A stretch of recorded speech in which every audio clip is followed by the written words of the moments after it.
welcome back to the Minnesotan Sports Podcast. So as you can see, game over. You kind of run out of things to say.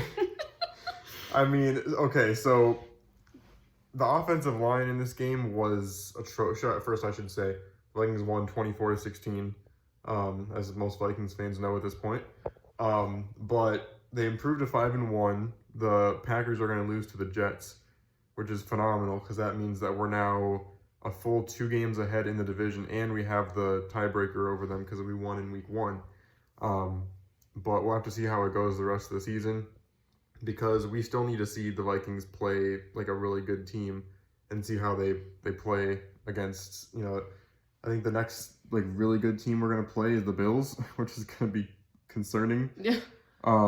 There's a lot of things that we're going to have to fix even to remain competitive in that game. And it's in some ways, like obviously having the short bye or the bye week so early in the season, there's a lot of negatives to that because then you have to play, we get week 7 off and then we have to play like a full 10 or 11 weeks after that rest. And that is kind of difficult to go all the way through that stretch without any rest of a week.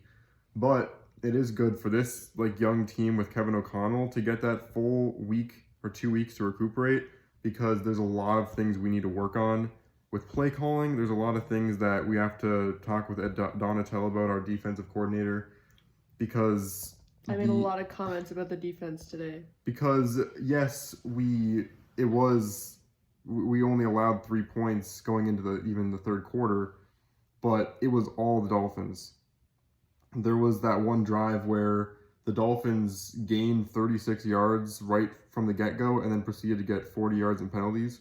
Like, that's the stuff that kept them out of the game. If they had played a lot tighter, less penalty-filled game, they would have won. And the 24-16 outcome was more the result of them beating themselves. Our offensive line was the worst I've seen it all year. And it went from the last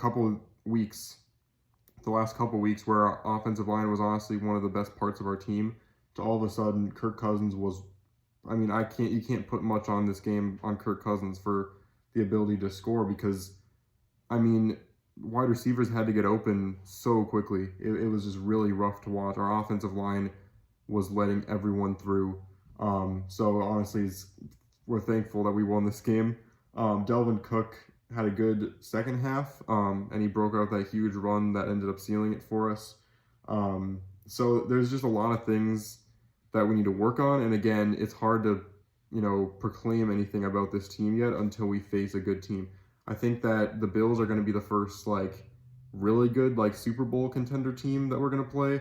But our week 8 game against the Cardinals will be a key game because they're going to be getting DeAndre Hopkins back now.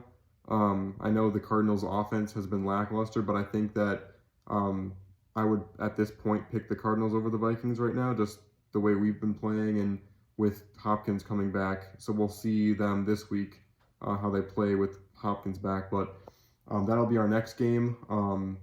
But other than that, looking at the rest of the schedule, I'll do a video on this. Looking at the rest of the schedule, there's very few teams that are really good playoff teams that we're going to play the rest of the season. Even if we played like this the rest of the season, I'm very confident that we can win our division or at least make the playoffs because, there's maybe the Bills, the Cowboys, maybe one other team that I would pick over the Vikings to win, which doesn't say a lot about the Vikings. It says a lot about how easy our schedule is. So we'll see what happens. But the fact that we clearly haven't peaked yet is very positive.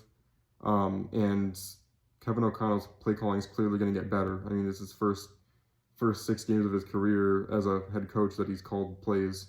So there's a lot of things to fix, but it's a lot of fixable things. It's not like previous years where we've seen something that it's just our players aren't good enough or this or that isn't good enough or we know Zimmer's not going to change his play calling. So there's nothing we can do about it, but there's things we clearly can do about it.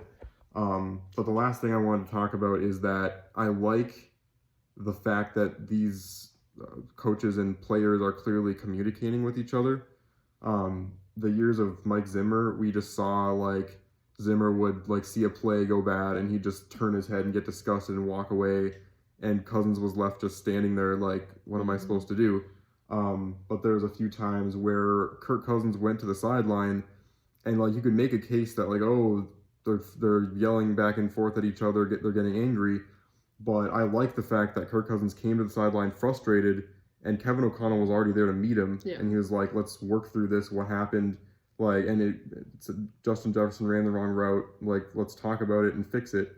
And that's what I love about the new head coaching style, is that they're gonna work with players to fix things. They're not just going to, have the gruff, grumbly old man vibes. So a lot of positive and negative things, but I like that we're 5-1 going into the bye, and that there's a lot of things we can still fix. So thanks for watching this one. I know the last few weeks I said I was going to do breakdowns and I didn't get to it. I'm sorry about that.